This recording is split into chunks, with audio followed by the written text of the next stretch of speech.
My name is Ethan Miller. I was a quiet, unassuming employee, not rich by any means, but my wife, Eleanor Vance, and I had always lived a life of mutual respect. I was in my 90s, lying on my deathbed, when I suddenly noticed the breathing of my wife in the bed next to me turn ragged. She had been resting quietly, her own health failing, but now she seemed to be slipping into delirium. With a trembling hand, I reached out and clasped her cool one, my voice as faint as a feather falling on the pillow. "I'm sorry, my dear, to make you see me off at the very end." We had been married for decades, a couple who had chosen to be childless. We were always respectful. Our life together was peaceful, but that was all it had ever been. Before I could finish, her eyes fluttered open. A ripple of emotion I had never seen before flickered in their cloudy depths. Her voice was a raw, broken whisper. "Brian, if we could do it all over again, I would never let you." Her last word dissolved into the air, like a dry leaf swept away by the wind. Eleanor Vance, the woman who had been my respectful partner for over 70 years, let her hand fall limp. I was supposed to be the first to cross that final threshold, but in the end, she went before me. Her unfinished sentence was a fine needle that pierced the softest part of my heart. And that name, Brian, materialized like a fog, shrouding my memories. I didn't dwell on it because I had my own regrets that I could never let go of. Stella Reed, a name that was an eternal ache in my soul. After she found out I had gotten married all those years ago, she fell into a deep depression. Before she even turned 30, she was gone, her spirit worn down by sorrow. In my final moments of consciousness, I thought I saw a flash of white light. My body felt like it was being pulled toward it, uncontrollably. The last thing I remember was the blare of monitors and the rush of doctors and nurses surrounding us. When I opened my eyes again, I found that the withered skin of my hands was firm and smooth, returned to its former youthful vitality. I looked down. I was wearing a painfully familiar outfit, crisp black dress slacks, and a perfectly ironed white button-down, a tie knotted neatly at my collar. Every crease was a testament to a life of precision. "What is this?" Staring at my unwrinkled hands, I moved as if possessed, striding quickly toward the office restroom. The reflection in a mirror froze me in place. A full head of thick, dark hair, a face with sharp, defined angles, glowing with the vibrancy of youth.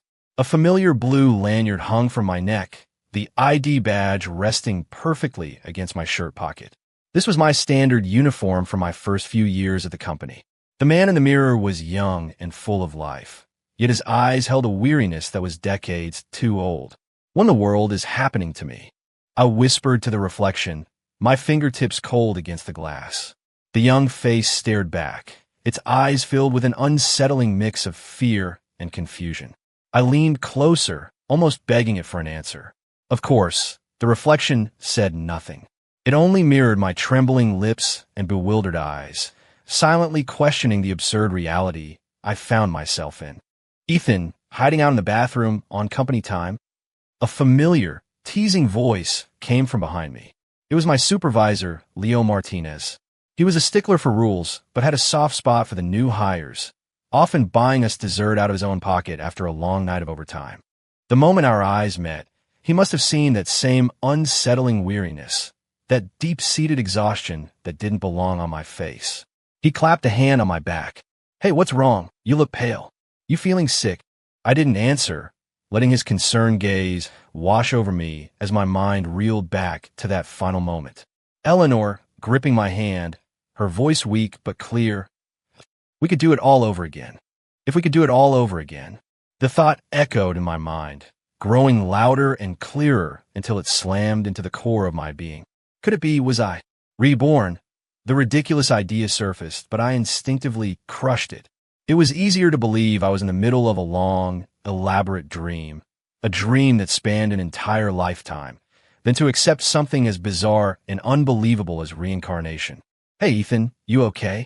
Leo's voice pulled me back from the edge. Sorry, Leo. I actually don't feel so great. I think I need to take a sick day," I said, forcing a weak smile. "All right, go on home and get some rest," he said, waving me off. Then he couldn't help but add, "You should probably see a doctor. Can't be falling apart at your age. You'll pay for it when you're older."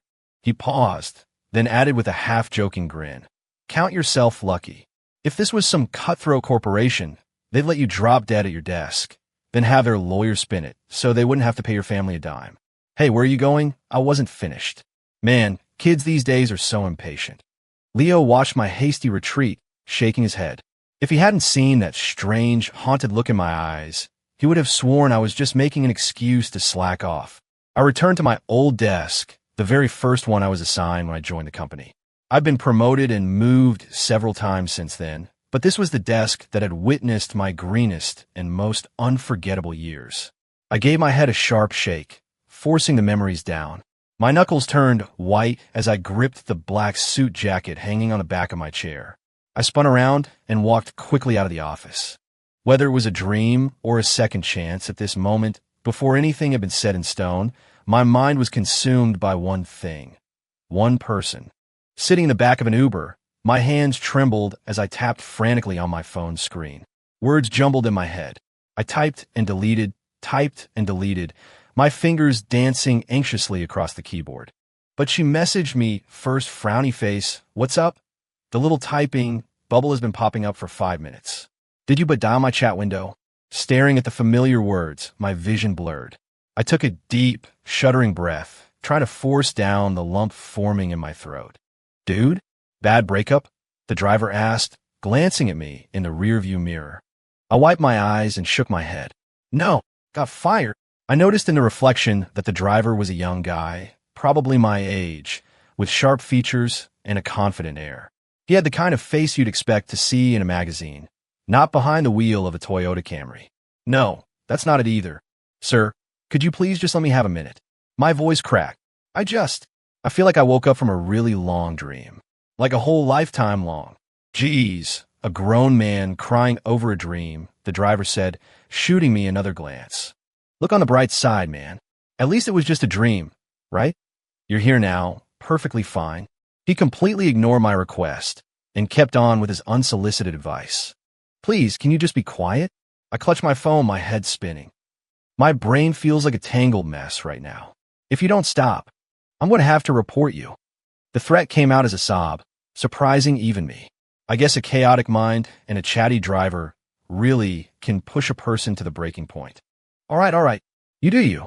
I'll shut up, the driver said, making an exaggerated zipper motion across his lips before turning his attention back to the road. My phone buzzed, the screen lighting up with another message from her frowny face. Seriously, what's going on? Is your phone stuck in your pocket again? Maybe letting out that sob had released some of the pressure, because my chest felt strangely lighter. I wiped my eyes again and quickly typed out a sentence, hitting send before I could second-guess myself. Stella, can we meet? At our spot on Sunset Cove. The reply was almost instantaneous. What about work? It's a weekday. I took the day off. I need to see you. This time, Stella took a moment to reply. What's all this about? Nothing. It's just, I miss you. More than ever. EW, why are you being so cheesy all of a sudden? Didn't we just see each other yesterday? Her reply made me picture her scrunching her nose, a little smile playing on her lips. Okay, fine. I'll ask my boss for the afternoon off. See you in a bit. After that message, the chat went quiet. Just then, the car pulled over in front of a flower shop. The driver kept catching my eye in the rearview mirror, wiggling his eyebrows. Seeing my confused look, he finally broke his silence. Dude, you're meeting a girl, and you're not going to buy her flowers. How do you know I'm meeting someone? I asked, wondering if he'd been reading over my shoulder. Hello. Sunset Cove is like the #1 date spot in the city. You're not going there to close a business deal, are you? The look he gave me in the mirror made it clear he thought I was a complete idiot. His words jolted me back to reality. I got out, went into the shop, and bought a bouquet of hydrangeas. The florist expertly arranged them with baby's breath, eucalyptus, and Queen Anne's lace. The cluster of blue and purple blossoms, nestled among specks of green, looked incredibly romantic. Whoa, not bad, kid. Good taste, the driver said with a thumbs up as I got back in.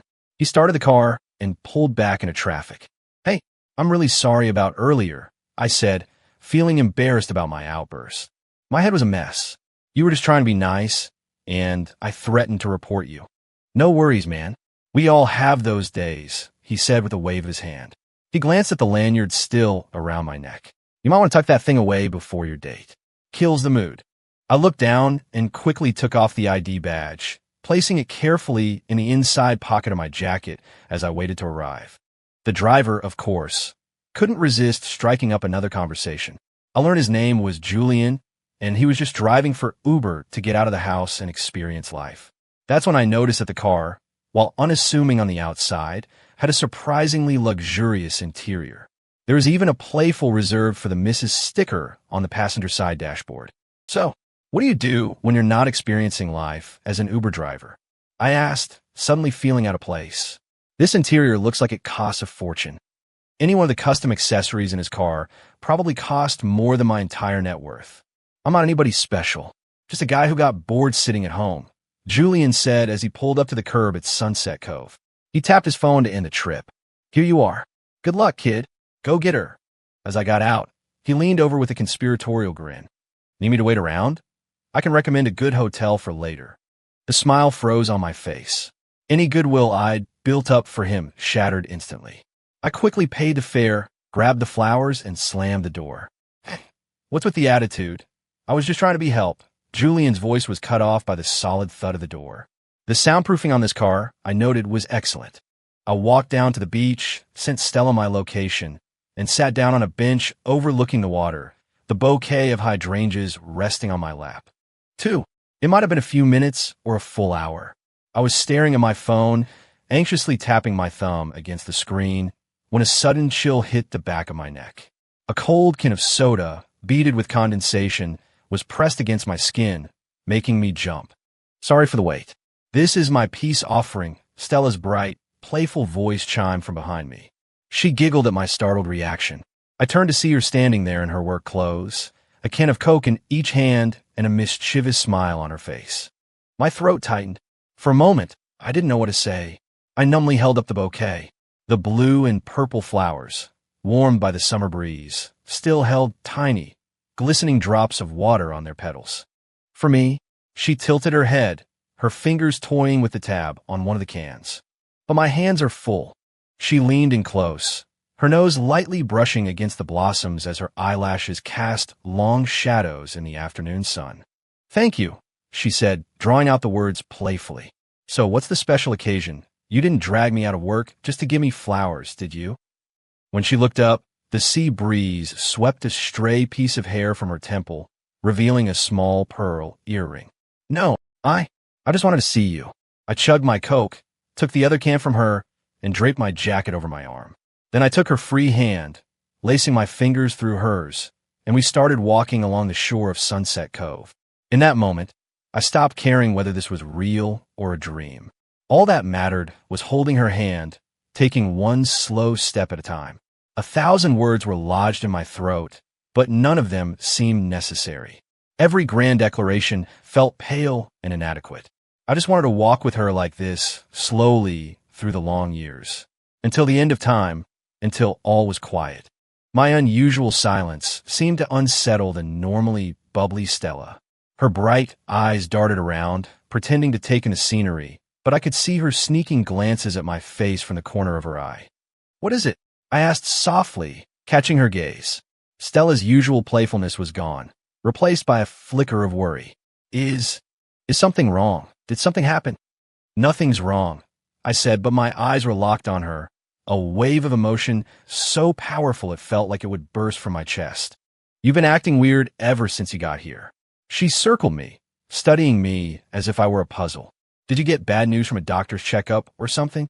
Hearing those words, doctor's checkup, my mind flashed to the memory of her, fading away before she was 30. In that instant, I couldn't hold it in any longer. I love you. The 3 words slipped out, and I felt her flinch. What are you talking about? She stammered, trying to laugh it off, but the tips of her ears turned a bright pink. That's so random. I love you, I repeated, my voice thick with emotion. Okay, I heard you, she said, her grip tightening on my hand as if to stop me from saying more. I love you, Stella Reed. I stared at her, my eyes starting to burn, blurring the face I had longed to see for an entire lifetime. I love you, I said again and again, as if I could never say it enough. I know, she whispered, seeming to understand the unspoken weight behind my words. She leaned against me, and we stood there in silence. We walked along the coastline, from the warm afternoon sun to the golden hour of sunset, and finally, into the deep blue of night, the sky glittering with a tapestry of stars. The waves crashed, the stars blinked, and time flowed gently around us. "Stella, will you marry me?" I asked, standing under the vast, starry sky. I looked down at her beautiful face, my fingertips gently tracing the line of her jaw. "Yes," she breathed, melting into my arms. After a long moment, she tilted her head back, her star-flecked eyes full of confusion. "Ethan, what is going on with you today?" "I had a dream," I began, telling her a condensed version of the absurd dream. "I dreamed I lost you. For the rest of my life, I was like an automaton, living with a woman who was a complete stranger to me." Before I could finish, she gave my shin a sharp kick and jumped back. "Oh, I see. So you go and marry someone else in your dream, and only when you wake up do you remember me. I knew something was off with you today. I'm sorry." Her playful, jealous accusation left me speechless. I could only hang my head. Stella turned away, but I could hear the smile in her voice. "Fine. City Hall. Tomorrow morning." "Okay." At that moment, I felt a surge of happiness so intense it nearly choked me. "And you are not allowed to think about her." She spun back around, poking my chest with each word. "This is purely a preventative measure. I can't have some dream woman crawling out of your subconscious to steal my man." She tried to hold a serious face, but broke into a laugh, a sound that outshone the moon above us. It felt like all the light in the sky was just there to accentuate her smile. It occurred to me then that my previous life, that cold mechanical existence where every day clicked in a place like gears in a machine, might have just been the long, quiet prelude to this single, perfect moment. Like tending a fire through a long, frozen night, all those years of just going through the motions have been forged into this single, brilliant spark of reunion. 3. The next morning, Stella and I went to the county clerk's office and officially registered our marriage. When it was time to take the photo for our marriage license, I found myself hunching over, an unconscious habit from my old age. Stella gently placed a hand on my shoulder. "Stand up straight," she whispered. "This is the most important picture of our lives." Looking at the photo on the license, I saw a look of pure, unadulterated happiness in Stella's eyes that I'd never witnessed before, a happiness that was mirrored in my own. When we got home that afternoon, both sets of our parents were sitting in the living room. They stared at the 2 red marriage certificates, a look of disbelief on their faces. "Well, we always knew this day would come," my father said, scratching his head as his eyes shifted between us. "But wasn't this a little sudden?" Stella's father, Mr. Reed, shot me a look sharp enough to kill, but her mother smoothed things over with a smile. "Oh, honey, it was bound to happen. What's the difference if it's now or later?" "That's not what I'm mad about." Mr. Reed's brow furrowed, his gaze drilling into me. This boy swore up and down he was going to build a career before he asked for Stella's hand. "What is this?" His voice grew stern, his fingers tapping an impatient rhythm on the arm of the sofa. "Ethan, you tell me the truth. Did you and our Stella, you know?" Before I could answer, Stella linked her arm through her father's. "Dad, what are you thinking? I'm the one who dragged him to City Hall. You know how traditional Ethan is. I was worried some other girl would snatch him up, so I decided to make it official and lock him down." She winked at me, emphasizing the words, "make it official." I turned to Mr. Reed and spoke with all the sincerity I could muster. "Sir, I've had a lot of time to think. People always say build a family, build a career, but I realize now you need the family first to have a foundation to build on. Stella and I grew up together. I can't let her wait any longer, and I can't deny how I feel. I swear I will protect her, just like I always have, and never let her feel an ounce of pain. I will work my hardest to give her a happy, stable home." Mr. Reed didn't reply, just stared at me with his arms crossed. It was Mrs. Reed who smiled and waved a hand at me. "Silly boy, you're still calling him sir?" It dawned on me. "Dad," I said, my voice trembling with emotion. "All right, son, get up," Mr. Reed said, finally smiling as he helped me to my feet. He pulled a bank card from his wallet. "Here, this is for you too. It's not a fortune, but it's enough to get you started with furniture." From now on, you have to support each other and build a good life together. I can't take this, Dad. This is your hard-earned money, I said, trying to hand the card back. Don't be an idiot. Take it, my own father said, giving me a light smack on the back of the head. He then produced a card of his own and placed it in Stella's hand. Sweetheart, this is our wedding gift to you. Both our families have been putting this away for you kids since you were little. It should be enough for a down payment on a house. Thank you, Dad. Thank you, Mom, Stella and I said in unison, our hands clasped together, overcome with gratitude. All right, enough of that. Let's eat, my mother said, wiping her hands on her apron. Helen, let's go get the food you made. We're all one big family today. The two mothers bustled off to the Reed's house across the street, returning with platters of food they had already prepared. During dinner, our fathers raised their glasses, and, as the whiskey flowed, they found themselves laughing and crying at the same time, arms slung over each other's shoulders as they reminisced about old times. Our wedding was a rushed affair, with only our immediate families and a few close friends and colleagues in attendance. During the reception, as Stella and I made our way to the table with my coworkers, my supervisor, Leo Martinez, stood up with a grin. He downed his drink in one gulp and clapped me on the shoulder. Attaboy, Ethan, when you took that sick day, I thought it was something serious. Turns out you were just in a hurry to marry this beautiful woman. He shot a glance at Stella, earning a chuckle from the table. You kept this one quiet, kid. There are a few girls at the office who practically starved themselves at lunch when they heard you got married out of the blue. I scratched the back of my neck, my ears burning. I squeezed Stella's hand. I used to have my priorities mixed up. I get it now. Building a family gives you a sense of responsibility, a clearer direction. I turned to Leo and raised my glass. Don't you worry. With you leading the way, I'll work twice as hard. I've got to deliver for the company and provide for my family now. And what about me? Stella squeezed my hand back, her eyes sparkling. Now that we're a team, I'm pulling my weight too. Don't you dare try to carry everything on your own shoulders.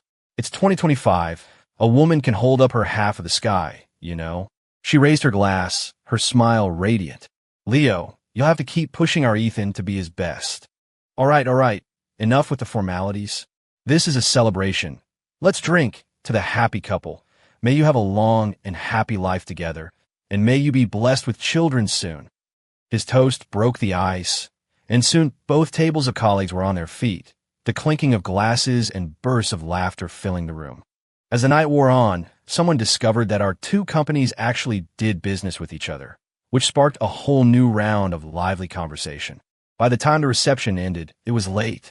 Stella helped me, unsteady on my feet and reeking of alcohol, to our hotel room and reached out to unbutton my shirt. Perhaps it was a phantom pain from a life I'd left behind, but for a split second, Eleanor's face flashed in my mind. I instinctively tensed up, pulling my shirt closed. Don't touch me. I slurred. I have a wife now. You silly drunk, what are you talking about? Stella couldn't help but laugh at the sight of me, clutching my clothes like a damsel in distress. Then, remembering the dream I'd told her about, she leaned in close to my ear, her voice a mischievous whisper. Oh really? You have a wife? What's her name? Get away. I really do. Have a wife. Her name is Stella. Reed. I mumbled, my words thick with intoxication. I won't. Ever. Oomph. Okay, you pass, she said, satisfied. She cupped my face in her hands. Now look at me. Who am I? You. Stella. Through my drunken haze, I saw her, dressed in a beautiful red dress. Whether it was the alcohol or a wave of overwhelming emotion, I pulled her into a fierce embrace. My wife. My Stella. My sudden movement sent us tumbling onto the bed, with me landing on top of her. Ow! Ethan, be gentle. You're crushing me, she yelped, giving me a sharp pinch in the side.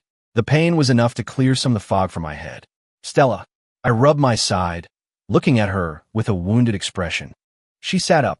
So, can I take your clothes off now? She asked. I can. Do it myself. I mumbled, fumbling clumsily with the buttons. Hey, stop. This suit is a rental. We'll have to pay for it if you rip it. Stella grabbed my hands, then carefully and gently helped me out of the jacket and shirt. The moment the heavy formal wear was off, I couldn't hold back any longer. I wrapped my arms around her, holding her tight. Wife, we're finally. Finally married. Look at you. Like a starving wolf who's just found a lamb. She murmured, her cheeks flushing. She knew what was coming next, but she couldn't help whispering, "You have to be nice to me, you hear? This is my first time. I'm a little scared." In that moment, all of Stella's usual playful energy was gone, replaced by a shy vulnerability. Her fingers nervously twisted the hem of her dress. "You have to be gentle. You know how much I hate pain. I can't even handle getting a shot." Looking at her face flushed like a ripe apple, I leaned in and kissed her. "And we'll draw a curtain on the rest of that scene." "You, Stella," seeing that I had fallen fast asleep, gave me a light, indignant kick, but a sweet smile spread across her face. They say a man's first time is always fast.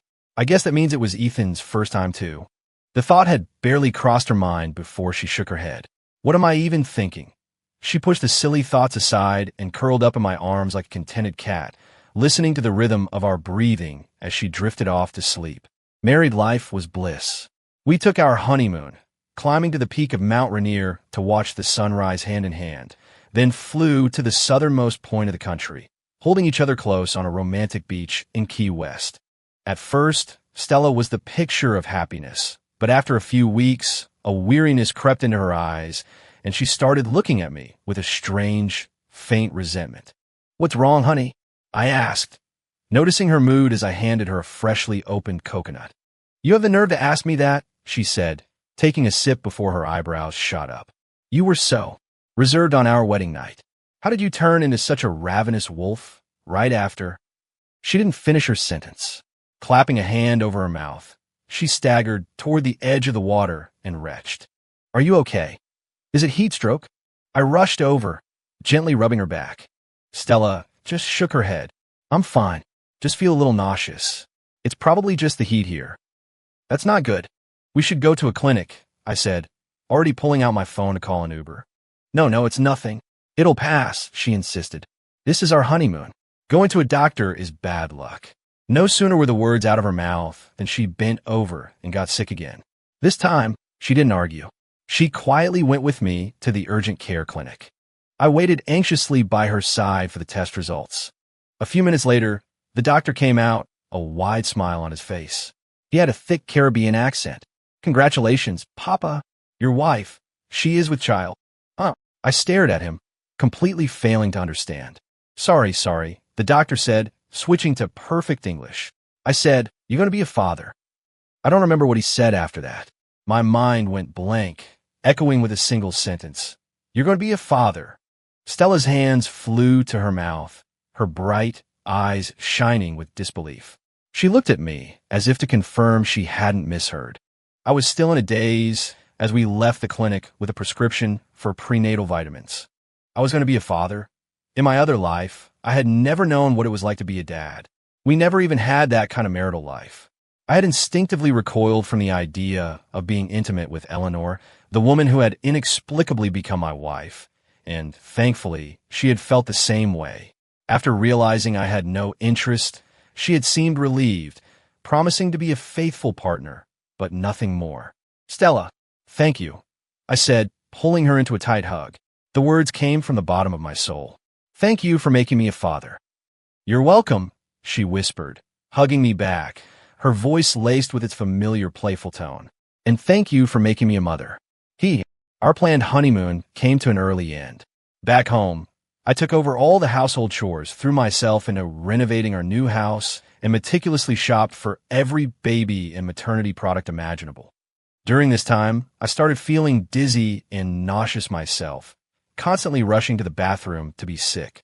Stella grew worried and insisted on taking me to the doctor. In the exam room, the doctor looked me over, a knowing smile in his eyes. He turned to Stella and said gently, "Don't worry. Your husband is perfectly healthy.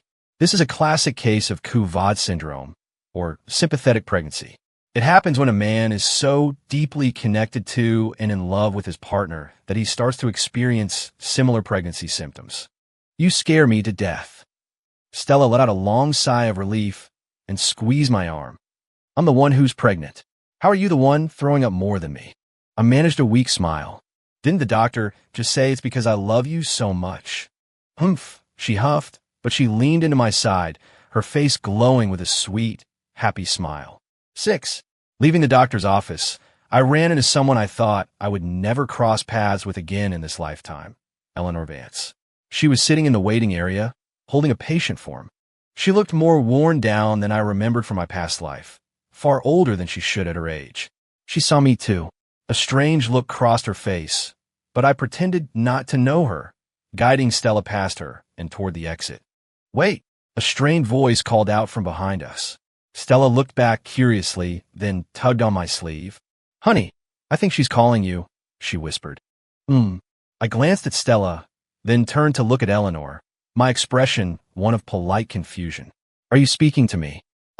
Eleanor met my questioning gaze and seemed to realize that, in this reality, we were strangers. She twisted her fingers nervously, her eyes shifting to Stella.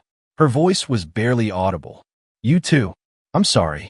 You just look a lot like someone I used to know. There are a lot of people who look alike in the world.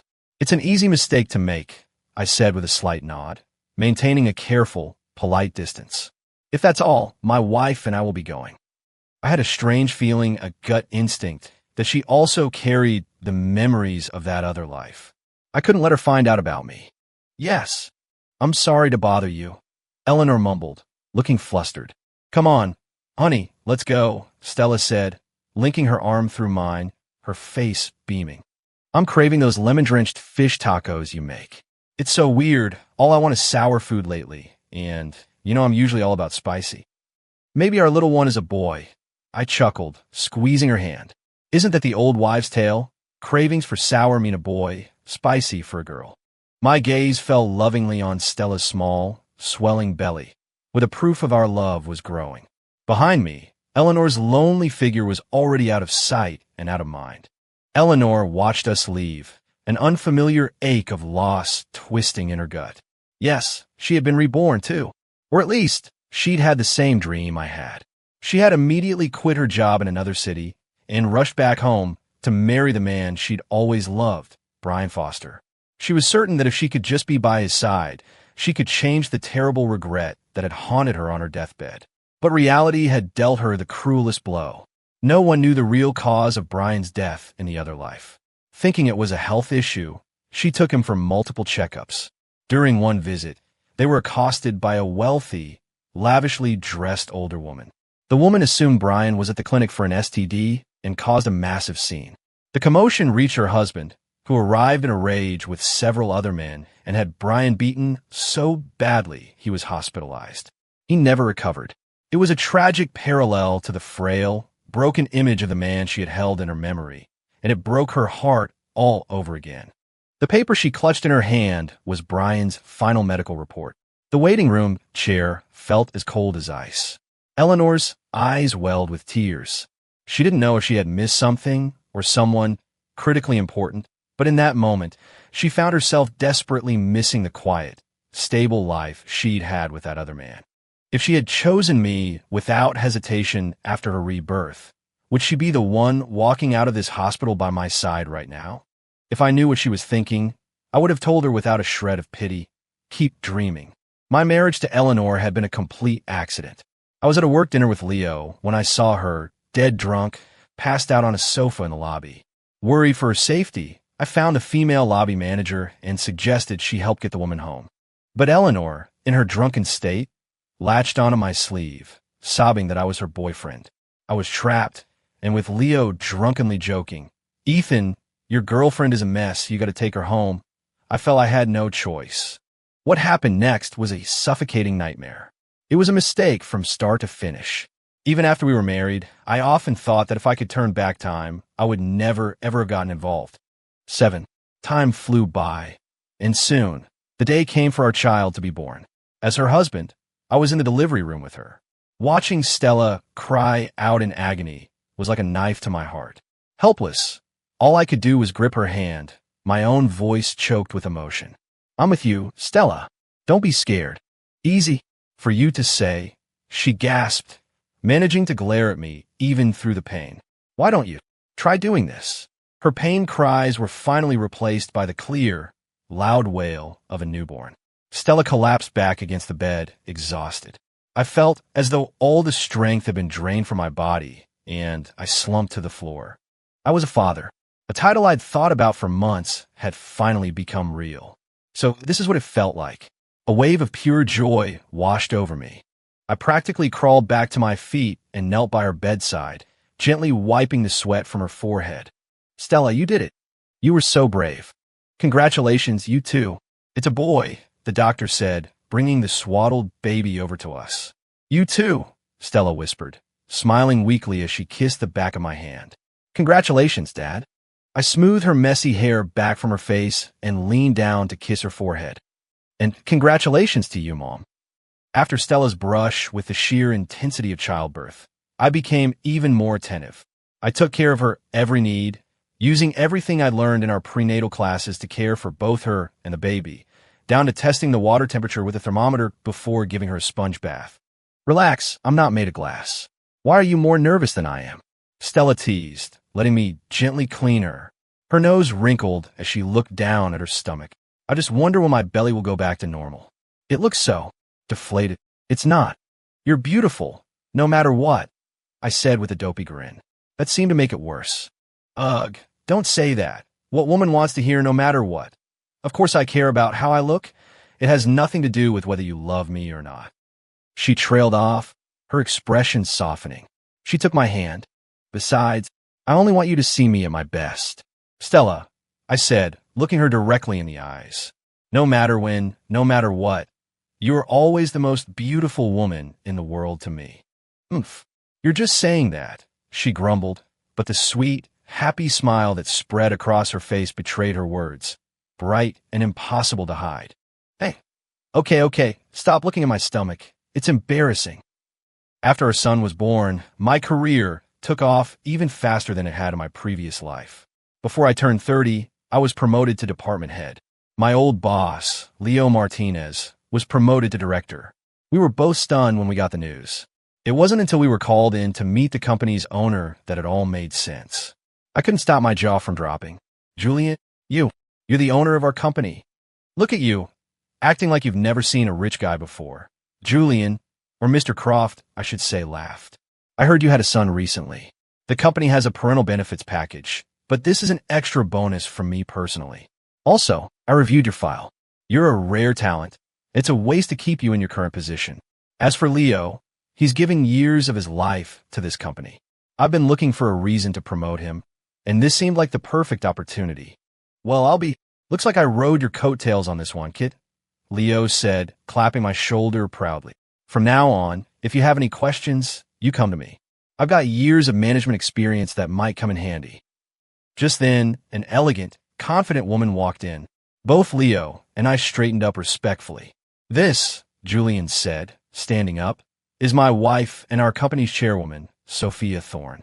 The parental benefits package was her idea. Anyway, I'll keep this short. Keep up the good work. I'll take care of your worries, so you can take care of the company's. Let's make this a win-win. It's a pleasure to meet you both, Sophia said with a warm smile. My husband has a good eye for talent, so I know you're both exceptional. Please continue to do your best for us.